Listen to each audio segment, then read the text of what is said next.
Good evening friends, कैसे हो सभी के सभी। तो आप सभी को बताइए, जिन जिन बच्चों ने ऑलरेडी आरआरबी पीओ मेंस का एग्ज़ाम क्लियर कर लिया है, पॉजिटिव रिजल्ट जिनका आया है। अब काफ़ी लोग जानना चाहते हैं कि सर आगे अब इंटरव्यू के लिए कैसे प्रिपरेशन की जाए, किन किन चीज़ों पे ध्यान रखा जाए। तो एक ब्रीफ वीडियो है, एक सजेशंस हैं, डिफरेंट डिफरेंट एस्पेक्ट जिसमें आपको फोकस करना पड़ेगा। तो सारी चीज़ें मैं डिटेल में आपको बताता हूँ। सबसे पहली चीज़ जो मेरा सजेशन रहेगा, वो चैनल पे ही एक प्लेलिस्ट बन रखी है इंटरव्यू वीडियोस के नाम से, उसको ज़रूर कंप्लीट करो यार। वहाँ पे आपको बहुत पर्सपेक्टिव मिलेगा, प्रिपरेशन भी काफ़ी स्ट्रांग हो जाएगी अगर वहाँ पे प्लेलिस्ट पूरी कंप्लीट करते हो। अब बारी बारी से सारे एस्पेक्ट लेते हैं कि इंटरव्यू में आप लोगों का क्या क्या चीज़ें चेक की जाती है, किन किन चीज़ों पे सवाल रहता है और बेसिकली किन चीज़ों पे हमें फोकस करना है, प्रिपेयर करना है। ठीक है, तो यार इस पे सबसे जो पहली चीज़ रहेगी वो है आपका जो बैकग्राउंड रहता है, जो पर्सनल जो बैकग्राउंड है कि आप कहाँ से हैं, कौन से सिटी से बिलोंग करते हैं, उस सिटी के बारे में जानना, उस वहाँ की स्पेशलिटी क्या है। देन आपके पेरेंट्स क्या करते हैं, वो जॉब में हैं तो कौन से जॉब में हैं, ये नॉर्मल चीज़ें पूछी जाती है। सिबलिंग्स है तो सिबलिंग्स क्या कर रहे हैं। देन आपका एजुकेशनल बैकग्राउंड पूछा जाता है कि आपने कहाँ से क्या किया है। अब ऐसा भी हो सकता है एजुकेशन बैकग्राउंड से रिलेटेड जिसमें भी आपने ग्रेजुएशन या पोस्ट ग्रेजुएशन किया है, उससे रिलेटेड आपसे पूछा जा सकता है। अब स्पेशली जो कॉमर्स बैकग्राउंड के जो स्टूडेंट्स रहते हैं उनसे इन डिटेल उनके बैकग्राउंड के बारे में पूछा जाता है, क्योंकि कॉमर्स बैकग्राउंड वालों का जो बैंकिंग जो वर्क रहता है उससे डायरेक्ट रिलेशन रहता है, तो उस पर थोड़े से हैवी क्वेश्चन रहते हैं। बाकी बैकग्राउंड से बहुत से क्वेश्चन नहीं रहते हैं। देन आपके जो बैंकिंग स्टैटिक अवेयरनेस रहता है उससे मजॉरिटी पोर्शन रहता है। स्पेशली अगर करंट का कोई टॉपिक है बैंकिंग अवेयरनेस से रिलेटेड, उस पे आप लोगों से सवाल पूछे जाएंगे। देन आपके जो करंट बर्निंग टॉपिक्स हैं उन पे आपका पॉइंट ऑफ व्यू लिया जाएगा। और अब सवाल ये उठता है कि सर ये सारी चीज़ें हमें प्रिपेयर करनी है, ये तो समझ आ गया, बट इनकी प्रिपरेशन कहाँ से की जाए। तो जैसे कि मैंने आपसे कहा, एक बार प्लेलिस्ट आप कंप्लीट कीजिए और साथ ही साथ आने वाले समय में इंटरव्यूज़ जो जो बच्चे देने वाले हैं उनके लिए सेशंस मेरे टाइम टू टाइम रहेंगे, सारी एस्पेक्ट्स पे रहेंगे कि किस तरह से ड्रेस करना है, कैसे आपका इंट्रोडक्शन देना है, एजुकेशन बैकग्राउंड के बारे में क्या पढ़ना है, देन आपके सिटी के बारे में क्या क्या चीज़ें कवर करनी है, देन आपकी रही स्टैटिक बैंकिंग में क्या क्या इंपॉर्टेंट पॉइंट्स है, देन इसके अलावा करंट जो टॉपिक्स हैं जिन पे आपका पॉइंट ऑफ व्यू पूछा जा सकता है वो कौन से टॉपिक्स हैं और उनके क्या आंसर्स रहने चाहिए।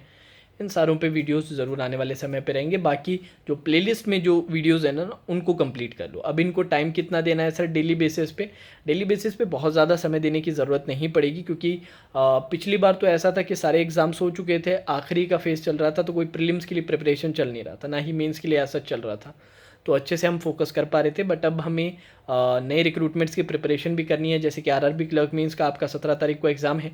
तो उन स्टूडेंट्स के लिए मैं कहूँगा कि अभी तो एग्ज़ाम पे ही फोकस करो, 17 के बाद आप अच्छे से इंटरव्यू के लिए प्रिपेयर करना। और इंटरव्यू के लिए बहुत ज़्यादा समय नहीं, डेली बेसिस पे अगर आप 3 से 4 घंटे दे पा रहे हैं तो 4 घंटे भी ज़्यादा हो जाते हैं, 3 एक घंटे भी दे पा रहे हैं तो भी मोर देन सफिशेंट है। बस जो भी आंसर आप प्रिपेयर करें, जो भी आप इन्फॉर्मेशन पढ़ रहे हैं तो उनको कॉन्वर्जेशनल फॉर्म में करो। जैसे कि लेट्स से कि हमसे ये सवाल पूछा जाता है, कोई भी एक्स वाई जेड कोई भी सवाल पूछा जाता है तो उसका आंसर कैसे रहेंगे, उसकी प्रैक्टिस मिरर के सामने करो, जिससे कि आपको पता चले कि आपकी बॉडी लैंग्वेज कैसे है, क्योंकि बॉडी लैंग्वेज बहुत इंपॉर्टेंट पार्ट रहता है कि स्टूडेंट कितना कॉन्फिडेंट है, कहीं नर्वस तो नहीं हो रहा है। ये सारी चीज़ें वो बहुत देखते हैं। बेसिकली इंटरव्यू का पर्पज़ क्या रहता है कि वो ये देखना चाहते हैं कि नर्वस सिचुएशन में आप कैसे बिहेव करते हो, तो वो ये काम रहते हुए पोलाइट मैनर में आंसर करना है। सारे आंसर देने की ज़रूरत भी नहीं पड़ती। और भी बहुत छोटी छोटी जो चीज़ें हैं ना वो एक वीडियो में कवर करना मेरे लिए पॉसिबल नहीं हो पाएगा। ऊपर ऊपर से ब्रीफ एक आप लोगों के लिए ये वीडियो है।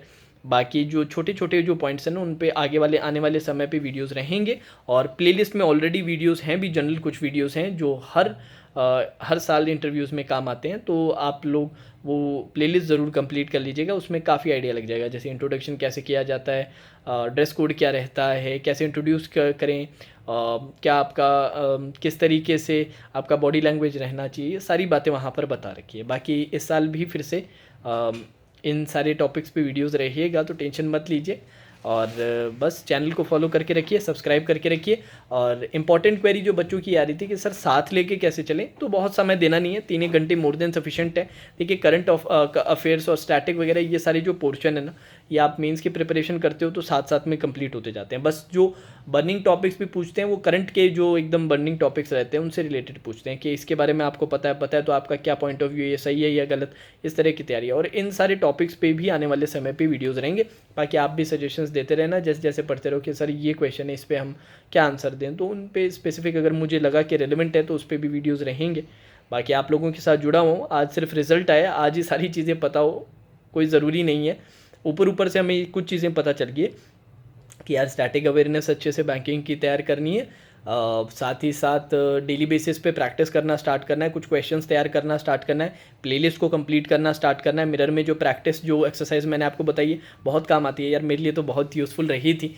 मैं भी कोई बहुत ज़्यादा कॉन्फिडेंट नहीं रहा करता था अपने स्कूल या कॉलेज टाइम में कि एक्स्ट्रा करिकुलर में बहुत पार्ट लेता था इसलिए, बट इंटरव्यू में मैंने अच्छा स्कोर किया था क्योंकि ये एक्सरसाइज मेरे काफ़ी काम आई थी और लास्ट ईयर के स्टूडेंट्स के भी काफ़ी काम आई थी कि जो भी क्वेश्चन हम तैयार कर रहे हैं, जैसे 10 क्वेश्चन मैंने दिन में तैयार किए, उनके 10 क्वेश्चन के आंसर मैं डेली बेसिस पे मिरर में प्रैक्टिस करता था कि ये सवाल पूछा गया मेरे से, फिर मैं इसकी ऐसे प्रैक्टिस कर रहा हूँ। बाकी और कुछ स्पेसिफिक अगर हमारी तरफ से ऑर्गेनाइज रहता है आप लोगों के लिए तो मैं ज़रूर बताऊँगा। बाकी छोटे छोटे हर टॉपिक पे वीडियोस तो रहेंगे, उसकी टेंशन मत लो, चैनल से जुड़े रहो।